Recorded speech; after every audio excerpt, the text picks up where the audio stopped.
Nós vamos, ainda dentro do tema que nós abordamos a semana passada, que é a parábola do joio e do trigo, nós vamos dar continuidade, mas não exatamente na parábola, mas raciocinarmos. Por quê?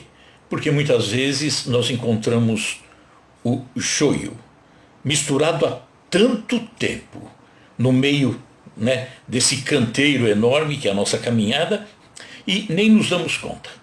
Hoje até que o assunto que nós vamos falar já está um pouquinho mais raciocinado pelas pessoas, já está um pouquinho mais analisado, mas mesmo assim, século XXI, 2022, quanta gente acreditando piamente, totalmente nesse joio. Então, vamos dar uma corridinha que o assunto é um pouquinho longo, né? Nós falamos a parábola do joio e do trigo, que o reino dos céus é semelhante ao homem que semeia boa semente no seu campo. Mas, dormindo, os homens, veio o inimigo e semeou o joio no meio do trigo e retirou-se. E quando a erva cresceu e frutificou, apareceu também o joio. Então no canteiro ficou trigo e joio, e são muito parecidos. E os servos do pai da família, indo ter com ele, disseram-lhe: Senhor, não semeaste tu no teu campo boa semente? Por que tem então joio? E ele lhes disse: um inimigo é quem fez isso. Um inimigo semeou o joio, que não presta, é erva daninha. Tá? E os servos lhe disseram: queres, pois, que vamos arrancar o joio? Porém, o dono da fazenda disse: não, para que, ao colher o joio, não arranqueis também o trigo com ele. Deixai crescer ambos juntos até a ceifa. E por ocasião da ceifa, direi aos ceifeiros: colhei primeiro o joio, e atai em molhos para queimar, mas o trigo ajuntai no meu celeiro. Então, nós chegamos a comentar que muita coisa semeada no meio de entendimentos que às vezes o homem já está buscando amadurecer, compreender cada vez mais, mas fake news é jogada aí no meio e de repente começa a virar verdade. Uma mentira de tanto ser contada acaba sendo entendida como verdade. Então, em todos os sentidos, problema de profissão, não importa, em todas as áreas, mas na área da religião ou da orientação espiritual que veio da parte de Jesus, não é diferente. E não é diferente já há longa data. Nós chegamos a comentar rapidamente sobre joio, que foi semeado no meio dos ensinamentos de Jesus, né? A pureza, a rigor, a pureza da verdade da mensagem do Mestre, ela veio até o século III. Jesus viveu no século I, desencarnou no ano 33, mas veio até o século III, onde o cristianismo era puro, cristalino, tranquilo, do jeitinho que Jesus havia deixado. Mas Roma, no IV século, que era pagã, falamos na semana passada, ela traz para dentro de si a doutrina do Cristo. E ao trazer, aconteceram distorções, sem sombra de dúvida, né? Só que Jesus, antevendo isso, lá no primeiro século, no ano 33, para ser mais exato, na quinta-feira, quando ele é aprisionado e morto na sexta-feira, ele diz que pediria ao Pai, e o Pai haveria de mandar o Consolador. O Consolador prometido. E a semeadura teria que ser arrumada, porque Jesus sabia que haveria distorções ao longo do período, ao longo desses séculos todos. Mas aí ele disse, né, já antevendo: toda planta que não foi plantada pelo meu Pai será arrancada. O joio que vai ser arrancado. E vem sendo arrancado ao longo do tempo. Cada um que trate de arrancar o seu joio, né? É uma coisa muito pessoal. Então, a questão do inferno. Falamos na semana passada que falaríamos hoje sobre o inferno. E até perguntamos: inferno é joio ou é trigo? Foi plantado por Jesus, faz parte do plantio lá de cima, ou é fruto da imaginação do homem. É isso que nós vamos falar agora, tá? Então, lembrar que Jesus disse, não se arranca o joio antes que ele cresça. Por quê? Porque senão arranca o trigo também. E ao arrancar o trigo, o homem começa a descrer de tudo, né? Desanima de tudo. Então, o homem poderia compreender o equívoco do joio, e no caso do inferno, compreender o equívoco do inferno, mas achar que tudo está equivocado e de repente ele abre mão de tudo. Então, vamos ver a que conclusão chegamos com relação ao inferno. Vamos ao Evangelho de João, capítulo 14, que é Jesus falando. Não se turbe o vosso coração. Credes em Deus, crede também em mim. Há muitas moradas na casa de meu Pai. Se assim não fosse, eu já vou-lo teria dito, pois me vou para vos preparar o lugar. Depois que me tenha ido e que vos houver preparado o lugar, voltarei e vos retirarei para mim, a fim de que onde eu estiver, também vós aí estejais. Então ele falou em muitas moradas. Casa do Pai. Casa do Pai, nós sabemos, é todo esse universo infinito. Só que no imaginário popular, isso aí já vem de nem séculos, milênios, é praticamente a Terra onde o homem vivia, vive, né? Nós estamos vivendo aqui, tem outros que estão vivendo em outros orbes distantes. Mas o inferno e o céu, na visão do homem há milênios, sempre existiu a figura do céu e a figura do inferno. Então, vamos entender que existe a terra, o céu e o inferno como morada, né?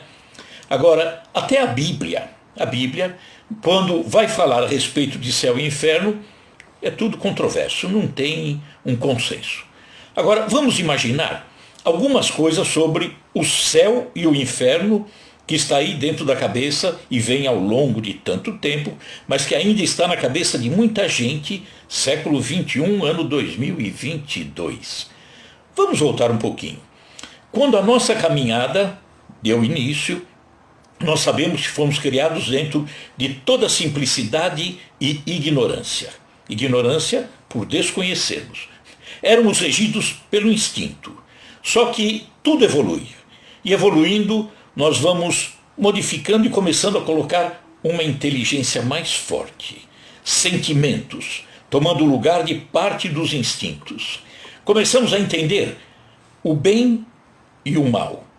E aí, entendendo um pouquinho do que era o bem e o que era o mal, também começou a surgir no nosso coração noções de justiça. E vimos o mal vivendo ao lado do bem.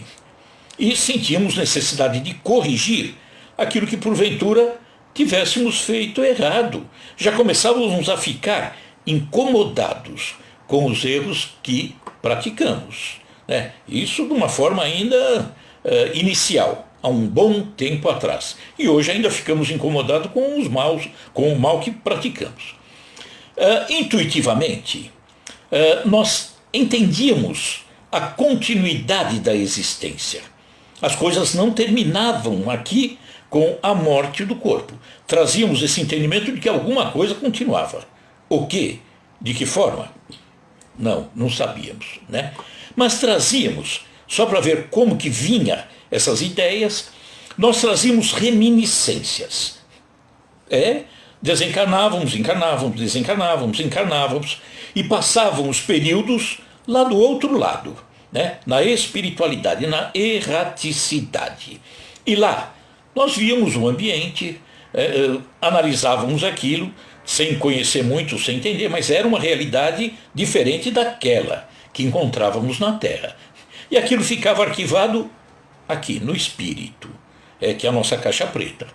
E também parte se revelava de alguma forma, muito distorcida, através dos sonhos. Então, reminiscências de alguma coisa que aconteceu, não sei onde, de que forma, e sonhos também que eu não sabia interpretar. Aí eu imaginava que poderia ter algo além da Terra. E concluía também, naquela época, já entendendo um pouco que existia o bem, que existia o mal, que já tínhamos uma noção de justiça, nós entendíamos que comportamentos distintos deveria gerar destinos diferentes, né? Não daria para ser igual. Então, comportamentos diferentes deveria levar a pessoa ao outro lado em situações diferentes.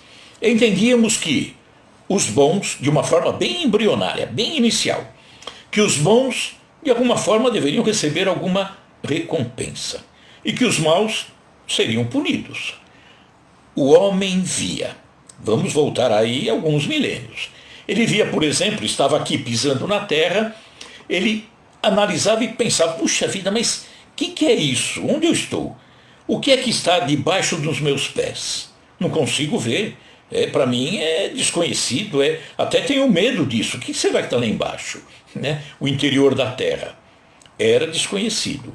Entretanto, ele olhava para o alto. E olhando lá em cima, firmamento, que maravilha. Ele via as estrelas, a lua, via tanta coisa maravilhosa, toda aquela beleza, as nuvens. E então, associávamos já há tanto tempo atrás o bom ao belo, o homem bom ao belo, né? Os anjinhos que são pintados aí em capelas, em livros, normalmente são bonitinhos, né? Cabelo encaracolado, aquele rostinho angelical, é o belo, o bom associado ao belo. Então, já lá atrás, há anos e anos, associávamos o bom ao belo. O bom e o belo associávamos ao conhecido. Portanto, associávamos aquilo que conhecíamos, né? Pela vista, que era o céu. Mas o inverso também. O mal associávamos ao feio, ao desconhecido. Associávamos, portanto, na terra, lá nas profundezas da terra. Por isso que trazemos essa ideia do céu premiando os bons e o inferno. Muitos ainda acreditam aqui no interior da terra, recebendo os maus, para uma pena eterna. Então, doutrinas remotas, muito antigas, doutrinas orientais, já tinham o entendimento de que havia um local específico para os bons e um local específico para os maus. Imortalidade. Ela vem de longa data. Ela vem da antiga Mesopotâmia, cerca do 10º milênio antes de Cristo. 10.000 anos antes de Cristo, lá na Mesopotâmia já se entendia a continuidade, ou seja, a imortalidade. No Egito Antigo, um pouco mais para cá, também se entendia isso aí, né? A imortalidade. No Egito Antigo, eles entendiam que a pessoa, quando morria, a essência, eles não sabiam exatamente o que, mas a essência, ela saía e ela passaria por um julgamento. Julgamento de Osíris, para ver se ele poderia ser conduzido para o paraíso ou teria fim. Então, nesse julgamento, isso aí está contido no livro dos mortos, lá do Velho Egito. Não é exatamente um livro, né? Mas é um conjunto de entendimentos que veio ao longo de muito tempo. Então, eles entendiam, nesse livro dos mortos, nessa coleção de entendimentos, que a pessoa, ao morrer, essa essência, que é o espírito, deveria responder a 42 perguntas. E todas elas precisavam ser respondidas com um não. Porque senão ele estaria perdido. Para entrar no paraíso, ele tinha que responder todas as perguntas com um não. E começaria assim: não matei, não roubei, não levantei falso testemunho. Está associando alguma coisa, né? Os 10 mandamentos. Só que isso é bem antes dos 10 mandamentos que Moisés recebeu no Monte Horebe, no Monte Sinai. Então, ele teria que responder a essas 42 perguntas dizendo sempre um não, mas tem que ser sincero, né? E o coração dele, dessa essência, era colocado numa balança de 2 pratos. Num prato era colocado uma pena de avestruz. E no outro prato, no entendimento deles, era colocado o coração daquela pessoa. o coração tinha que ser mais leve que uma pena de avestruz, porque senão ele teria tido uma vida não aprovada. E aí ele seria devorado por Amuti, que era a devoradora. Era o entendimento que eles tinham. Mas já tinham aquele entendimento da continuidade e de uma punição, né? Ou uma premiação também. Os pagãos, que Jesus há 2000 anos atrás se referiu muito a eles, gentios, eram gentios, pagão, gentio, é a mesma coisa. Eles também acreditavam na recompensa, né, que teria um local, e a punição, que teria outro local. E os pagãos, portanto, acreditavam em vários deuses, não no Deus que todos nós acreditamos nos dias de hoje. Mas aí vem Jesus. Jesus chega há 2000 anos e ele diz: o Pai não perderá nenhuma de suas ovelhas. Não vai perder ninguém. Bom, então já vou começar a jogar fora aquela questão da pena eterna, do inferno eterno. Porque se ele não perde nenhuma das ovelhas, né? Ele falava que o reino dos céus estava aqui dentro de nós. Insistimos sempre em todas as lives que o reino dos céus, ou o reino de Deus, é a paz interior. É a serenidade, a tranquilidade, o amor, o servir. Aí nós estamos no reino dos céus, né? E existe o reino do sofrimento também, né? Que é o oposto. Também está dentro de nós. Jesus falou isso, mas ele prometeu um consolador, como dissemos um pouquinho antes, que viria em algum momento para frente para arrumar aquilo que ele falou, que a gente distorceria, e complementar aquilo que ele não pôde dizer. E aí inicia o cristianismo. Como dissemos, até o século III, uma beleza maravilhosa. Não havia o entendimento da punição eterna. Não tinha castigo eterno, portanto não tinha um inferno, né? Só que Roma, no século IV, ela que era pagã, traz para dentro de si a doutrina do Cristo. Ela que acreditava em vários deuses e de repente está ali convivendo também com o entendimento trazido por Jesus. Foi levado para dentro de Roma no ano 313, num decreto chamado Edito de Milão, feito por Constantino no ano 313, portanto, e passou a haver uma convivência entre o paganismo, que acreditava em vários deuses, que acreditava em céu e inferno, com o cristianismo, que aí já tinha outro entendimento. Não tinha essa questão de pena eterna, não tinha o inferno. No ano 383, 70 anos depois, Teodósio, outro imperador de Roma, através do Edito de Tessalônica, transforma a doutrina do Cristo na religião oficial de Roma. Então acabou, entre aspas, né, o paganismo, e agora todo mundo era cristão na Roma antiga. IV século. Tá? Então, para essa convivência, nesse acomodamento entre paganismo e cristianismo, era natural que fosse necessário uma acomodação, porque não dava para aceitar tudo de um e largar todo o outro, né? Existe um tempo de transição, é natural que seja assim. Em todas as situações existe a transição. Não dá para enfiar goela abaixo um entendimento novo e passar uma borracha na cabeça dos antigos e esquecerem tudo que eles acreditaram ao longo de tanto tempo. Vamos lembrar que no século V, portanto, isso aconteceu, a entrada do cristianismo em Roma no século IV, mas no século V, no século seguinte, surge uma filosofia chamada patrística. Patrística vem de padres, daquela igreja que acabava praticamente de nascer lá dentro de Roma. Era um esforço feito pelos religiosos da época, um esforço, uma tentativa, um trabalho, porque eles queriam ver a doutrina do Cristo ganhando corpo, indo para a terra fora, né? Então, nesse primeiro século dessa doutrina, ou dessa filosofia, A ideia deles era fazer uma conciliação com a filosofia grega e a filosofia romana. Era uma forma de fazer a doutrina do Cristo sair para fora da religião, daquela região.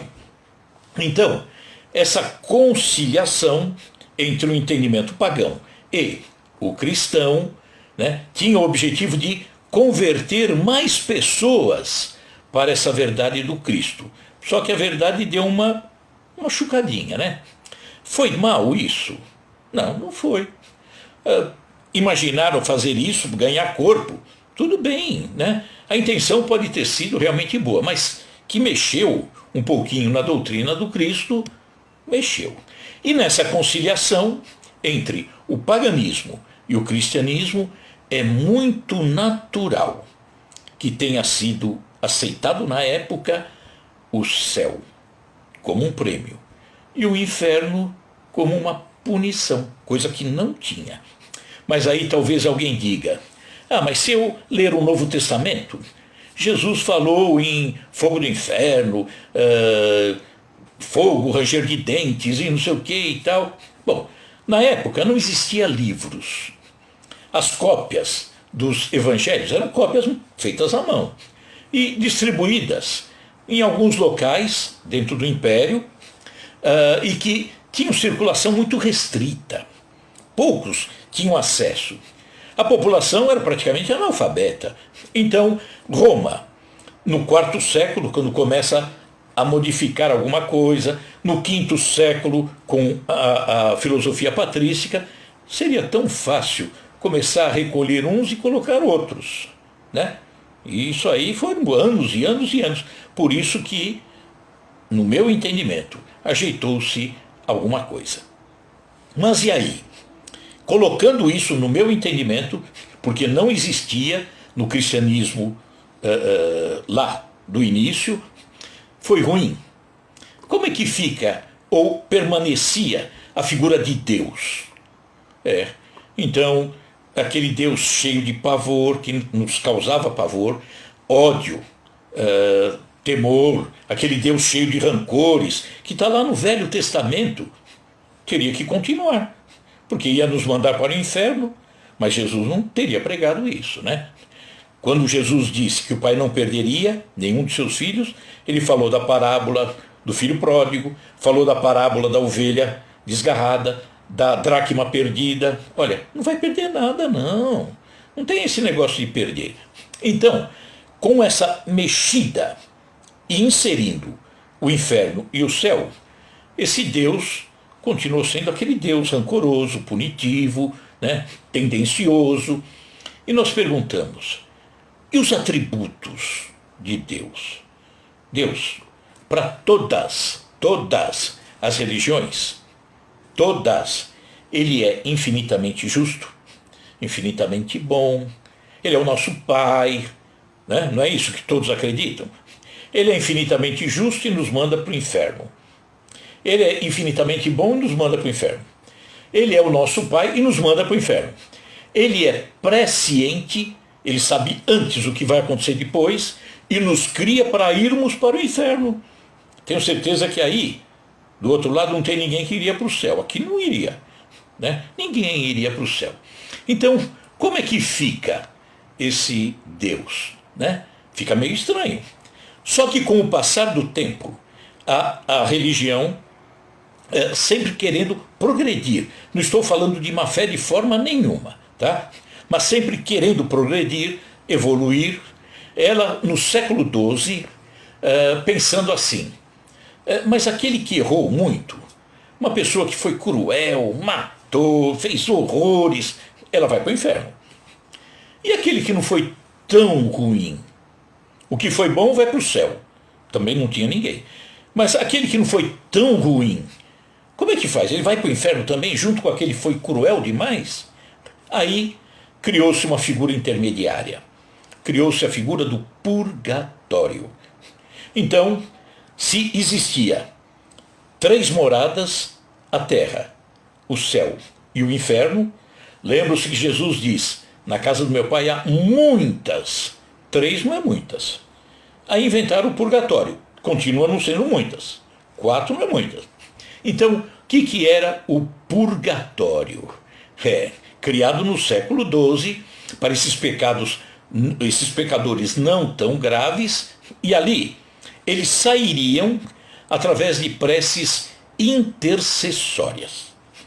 Ou seja, a igreja daquela época fazendo suas preces, os fiéis fazendo suas preces, e aquela pessoa que foi para o purgatório, aí sim, iria para o céu, carregando os mesmos problemas que ele carregava. Ou seja, ele não sobe por mérito dele, por modificação. Ele continua com o mesmo problema. Só que chega lá em cima, vai bagunçar um pouquinho o céu de lá, né?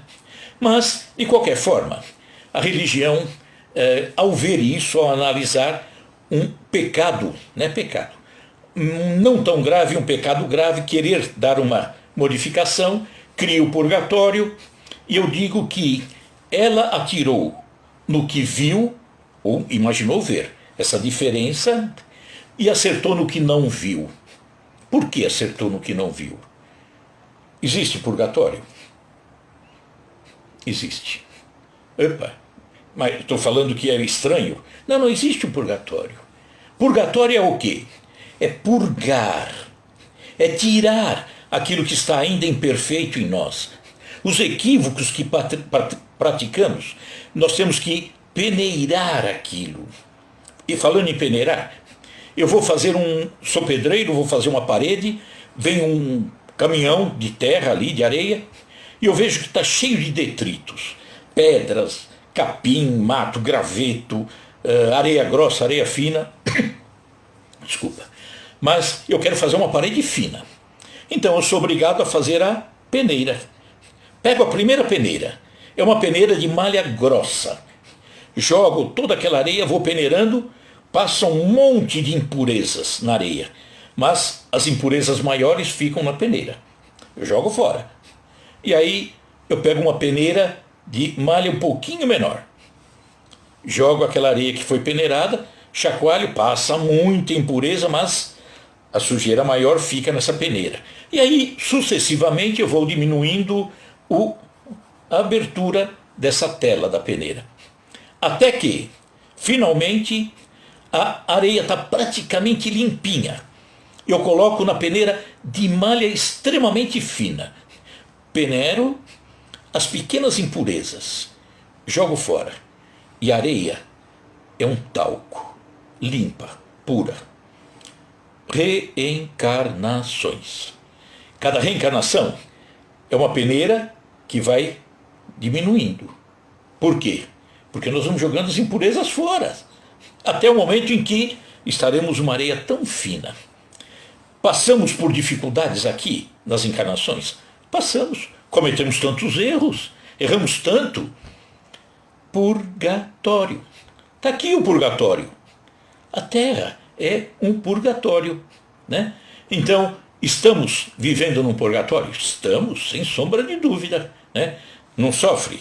Você sofre, eu sofro, todos nós sofremos.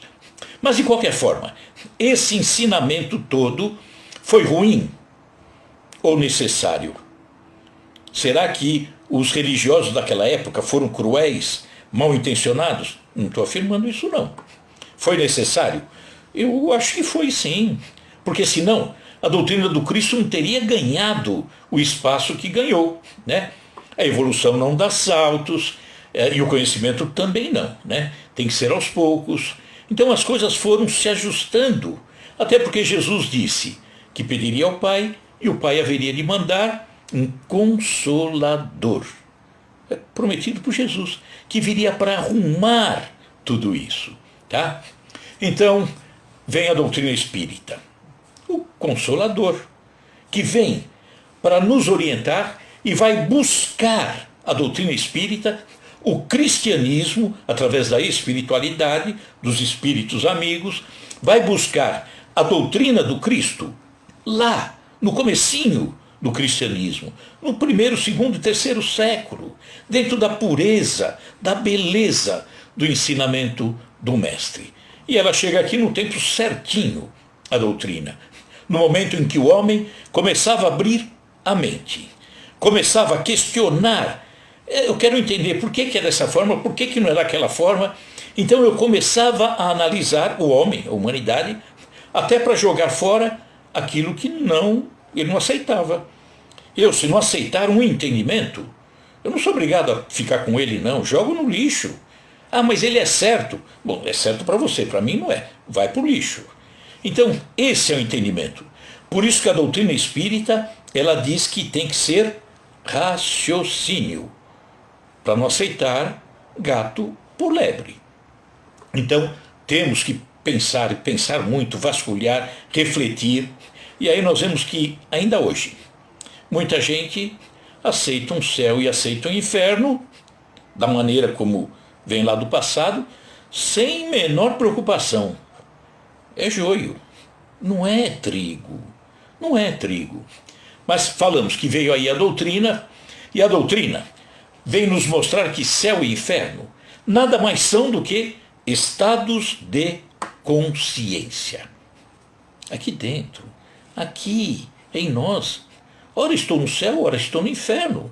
E como vou para o céu e como caio para o inferno? No mesmo dia, sei lá quantas vezes. Né? Então não consigo ficar direto no céu e, graças a Deus, não fico direto no inferno. Né? É uma mescla, subo, desço. E acho que já falamos aqui em alguma live anterior. Quando eu estou bem, estou feliz, está tudo em paz, estou sereno, muito obrigado, tal. Mas de repente alguma coisa me complica a vida, alguma coisa me contraria. No trânsito alguém me fecha, saio rapidinho do céu, vou para o inferno e vou atrás do motorista que me fechou. De repente eu vejo que ele está lá, coitadinho, um senhor com uma dificuldade enorme. Falo, puxa vida, olha, eu pensando tão mal desse senhor. Daqui a pouco eu voltei para o céu.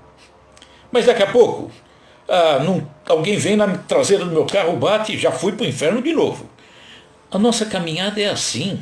É um tal de ir para o céu e despencar para o inferno. Isso é constante. Esse entendimento de que céu e inferno nada mais são do que estados de consciência, até o Papa João Paulo II chegou a afirmar isso, da Igreja Católica. Parece que não foi muito bem compreendido, mas chegou a afirmar. Joana de Ângeles, mentora do nosso querido Divaldo Pereira Franco, no livro Em Busca da Verdade, ela afirma isso aqui. Céu e inferno estão dentro de nós. Precisamos nos libertar de nossas fixações que as crenças antigas nos colocaram. Tudo era pecado. Para muitos ainda é assim. Eu falei assim, eu xinguei, ai meu Deus, eu vou para o inferno. Bom, o fato de você estar pensando dessa forma, tão amargurado, você já está no inferno. Não é que você vai, você já está no inferno. Então, tudo, estar no céu ou estar no inferno, tudo, rigorosamente tudo, passa pelo cumprimento ou não das leis divinas, as leis do Pai. Essas leis que estão aí vigorando em todo o universo, em toda a morada do nosso Pai, que é o universo infinito. Então, cumprir ou não cumprir a lei é o que vai me mandar para o inferno ou mandar para o céu. Né? Lei de amor, caridade. Não, eu não faço nada disso. Eu sou orgulhoso, sou egoísta, eu sou isso. Estou no inferno, né? Sem sombra de dúvida. Outra coisa, quem criou o mal? Porque dizem, né? Eu não consigo, eu quero caminhar certo, mas aí vem o demônio e joga o mal para cima de mim. Que joga o mal para cima de mim é o quê? O mal não existe. Não foi criado por Deus. Até porque o bem supremo, o bem infinito, jamais criaria o mal. Não dá, não tem como, né? O homem, quando descumpre as leis divinas, ele gera conflito, ele gera angústia, ele gera sofrimento, ele gera tormento, ele gera medo, ele gera ódios, apenas porque descumpriu uma lei divina. Você tinha que amar o teu semelhante. Você começa a odiar e depois reclama? Eu estou com dor no estômago.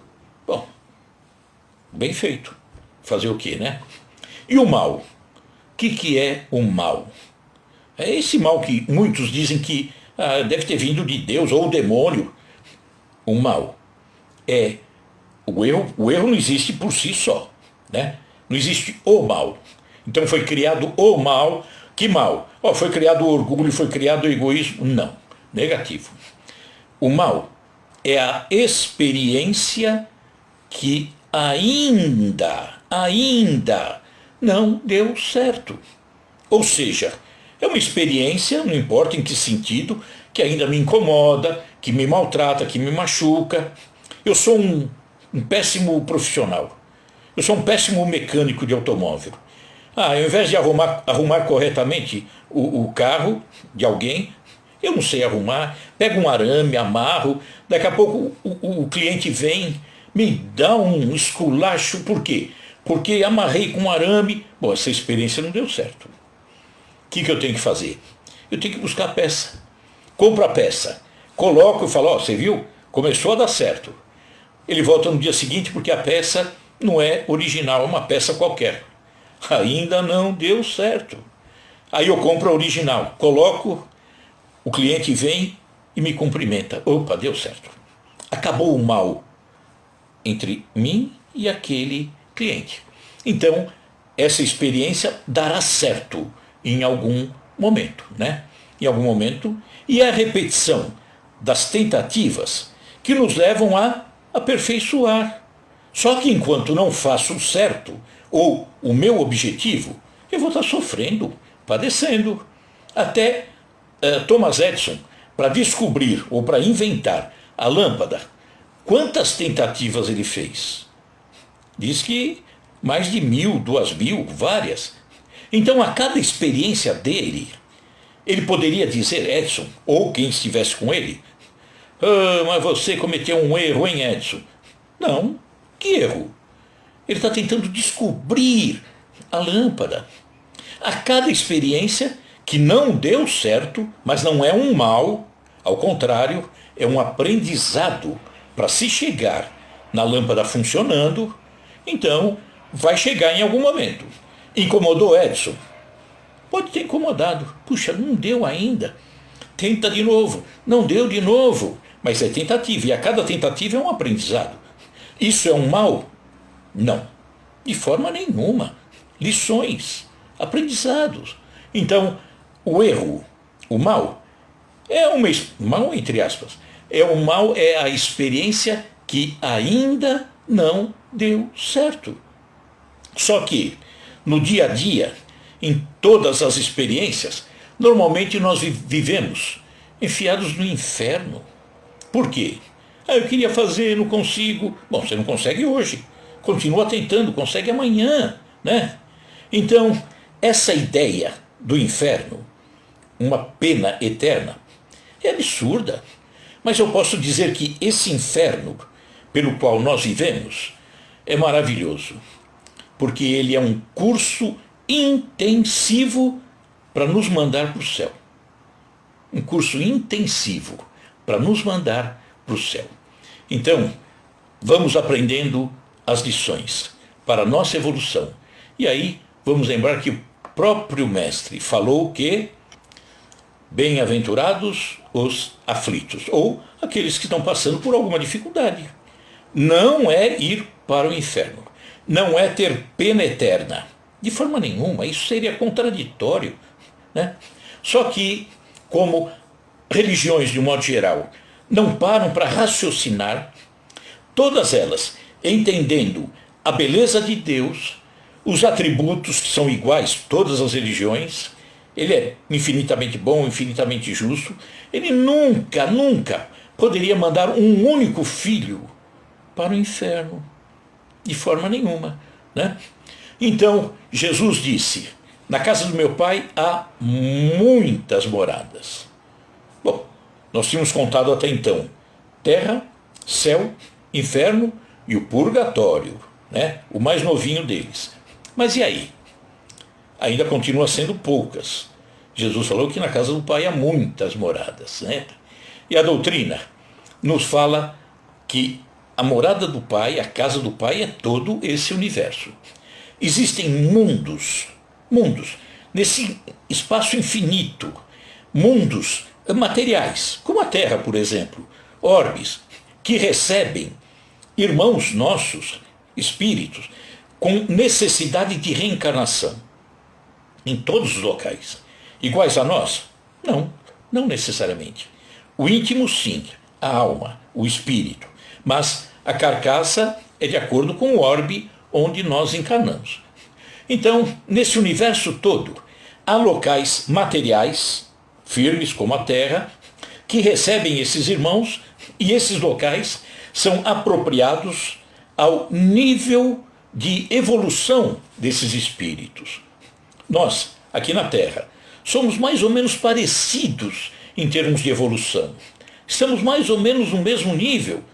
Existem mundos mais inferiores que a Terra, os primitivos.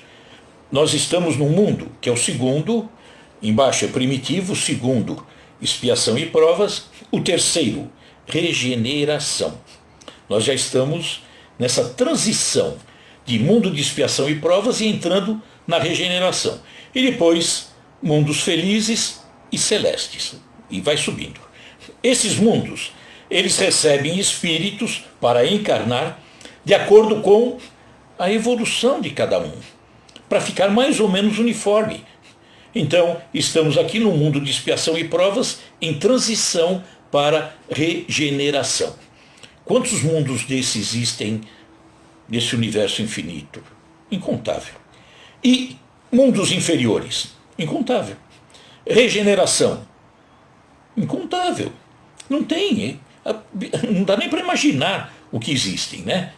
Então, esses mundos que recebem esses que encarnam são esses mundos materiais.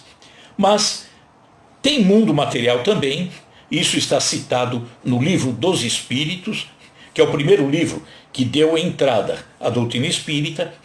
Os espíritos que vieram orientar, espíritos de um grau de elevação maravilhoso. Isso está contido no livro dos Espíritos, na questão 234, 234, quando fala de mundos transitórios. Há mundos físicos como a Terra, firme, que ainda não tem vida. Ou seja, não tem animal, não tem o ser humano, que é o último que chega, não tem nada disso. Entretanto, há espíritos que na erraticidade, espíritos, portanto, desprovidos do invólucro carnal, que lá na erraticidade já estão há tanto tempo e que precisam dar um certo repouso, vamos dizer assim, que precisam às vezes ser levados a um local onde eles param ali e que tenham a capacidade, a condição de ficarem pensando, refletindo sobre si mesmo. Esses mundos transitórios recebem esses espíritos para que eles possam se conscientizar e depois encarnarem, reencarnarem. Tá? Mas Jesus, quando ele disse, né, que há muitas moradas, ele se refere também, certamente, ao estado venturoso ou desgraçado do espírito. Lembra que eu falei? Aqui dentro, eu estou em paz, estou sereno, tal. Eu estou aonde? No reino dos céus. É uma morada. Eu estou, nesse instante, numa morada chamada Reino dos Céus. Vocês aí em casa, né, refletindo sobre isso tudo, se estão concordando, gostando, estão provavelmente também no Reino dos Céus, em paz, vendo, refletindo. Nossa, como é bom isso, tal. Está no Reino dos Céus. Na rua, tem algum irmão, lamentavelmente, roubando o carro, quebrando lixeira. Ele está em que reino? Não é no reino dos céus, né? Então, quando Jesus se reporta a muitas moradas, ele também se reporta à condição venturosa ou desgraçada, ou ruim, desequilibrada, na qual um espírito, um ser, se encontra. Então nós, nesse momento, nós podemos dizer que estamos todos nós numa morada. Ligados por esse ideal, ligados por essa vibração. Estamos numa morada, todos nós, nesse instante. E daqui a pouco cada um sai, vai para a sua tarefa, para os seus afazeres, e de repente pode cair um pouquinho, alguma dificuldade, alguma dor, de repente despenca, sai do reino dos céus e daqui a pouco volta. Não pode ficar lá embaixo. Tá? Então, várias moradas. E é por isso que Jesus disse, na casa do meu Pai há muitas moradas. Muitas moradas. Então, encerrando, se queremos estar no reino dos céus, que é bom que a gente esteja no reino dos céus, né? Kardec disse, o espírito é reconhecido pelo esforço que faz para domar suas más tendências. O espírita, o católico, o protestante, todo mundo, né? O ateu, também ele faz o esforço para domar aquilo que não está bom. Não é porque tem uma religião que ele é bom. E também não é por não ter a religião que ele é mau. Então, Kardec diz que o espírito é reconhecido pelo esforço que faz para domar as suas más tendências. Todos, a humanidade toda, não importa a religião. Então, se tem ou não. Então, todos nós estamos querendo domar as más tendências. E reencarnações visam o quê? Exatamente isso.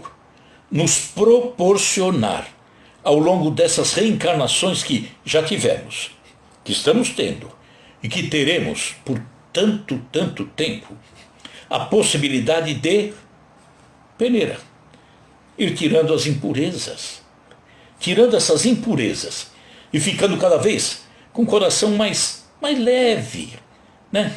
Mais sintonizado com as coisas do alto, mais ligado aos irmãos, né? Na prática do amor, da solidariedade. Então, reencarnações, ela é que nos permite domar as más tendências e, a partir de então, permitir que mudemos de domicílio, mudemos de morada. Vamos lembrar que Bezerra de Menezes, o grande Bezerra de Menezes, quando desencarnou, 1901, ao desencarnar, vem, um períodozinho depois, vem Celina, o espírito Celina, que era a mensageira de Maria de Nazaré. E vem Celina ao espírito Bezerra de Menezes e diz a ele, olha Bezerra, a senhora vem aqui para dizer para você que ela colocou à tua disposição mundos superiores, mundos mais elevados. É só você querer. Ou seja, ele havia domado suas más tendências de uma forma tão bonita. Poderia alçar voos mais altos. Entretanto, ele disse, olha, Celina, se eu tiver o direito de pedir alguma coisa a Maria, nossa Mãe Santíssima, diga a ela que eu pediria para permanecer aqui. Porque enquanto aqui na Terra tiver um único ser chorando, triste, desesperado, que eu possa estar junto. Poderia ter voado. Permaneceu aqui o grande Bezerra de Menezes. Então, na casa do meu pai há muitas moradas, mas não existe inferno. Inferno não existe. Com certeza, não existe o inferno, como imaginávamos, sendo uma morada definitiva para padecermos eternamente. O inferno que passamos é por um período até que as pedras maiores da peneira possam ser jogadas fora. Então, ainda, muita gente acreditando nisso. E aí eu pergunto, inferno, nesses moldes que acreditávamos lá no passado, esse inferno é joio ou é trigo? É trigo, porque foi plantado pelo Pai. A planta que não foi plantada pelo Pai será retirada. E olha a sabedoria de Jesus, que é infinita, quando ele diz, pergunto, né, ao dono da área, da gleba, vamos arrancar? Ele diz, não, arrancar agora não, porque você pode arrancar o joio e arrancar o trigo. Então deixa que cresça, e na hora oportuna ele será ceifado, o joio. Quem ceifa? Cada um de nós. Por quê? Com o passar do tempo, vamos evoluindo, vamos aprendendo coisas novas, vamos aprendendo a raciocinar também sobre as coisas da alma, e de repente, não é ninguém impondo para mim, não. Imagina você acreditar nisso. Não. Porque isso é querer arrancar o joio de qualquer jeito. E aí, se eu digo para alguém, que bobagem, você acredita nisso? Vamos arrancar esse inferno, vamos arrancar esse joio. De repente eu arranco o joio dele, mas arranco o trigo também. Daqui a pouco ele não acredita em mais nada.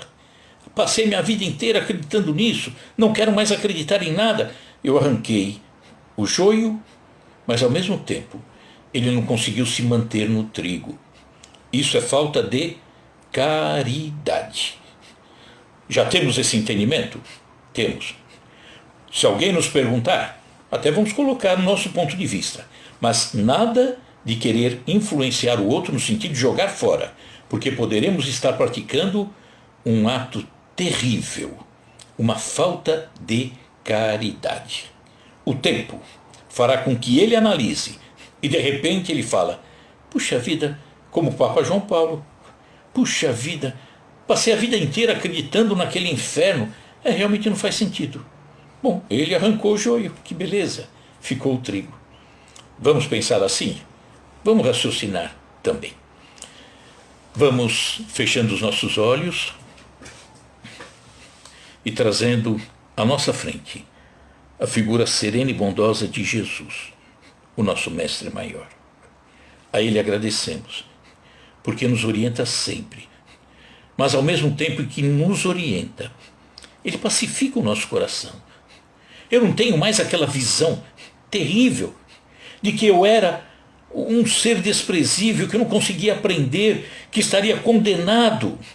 Não, eu percebo que sou um ser amado, amado por Deus, amado por Jesus, amado pela espiritualidade, que sou orientado em todos os instantes para que eu cresça, porque está reservado a mim, a você que está aí nos acompanhando, está reservado a todos nós um caminho tão lindo.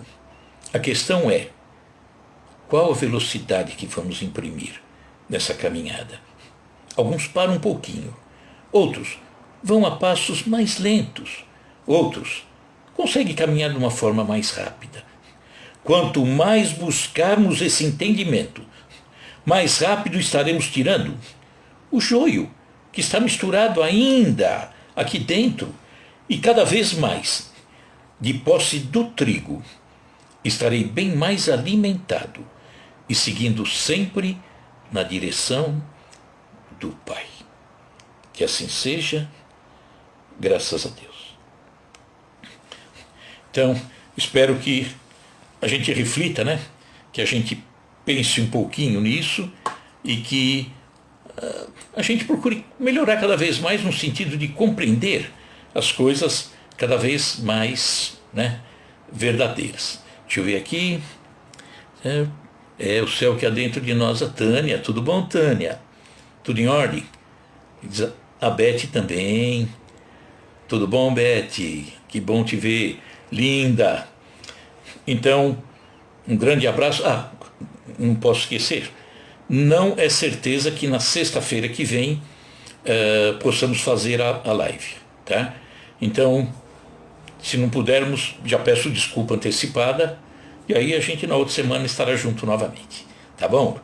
Bom fim de semana para todos vocês e boa semana também, tá? Um abraço, doutor Faria, esposa, se estiver aí nos acompanhando. Tudo de bom, pessoal. Minha gratidão, viu? Tchau, tchau.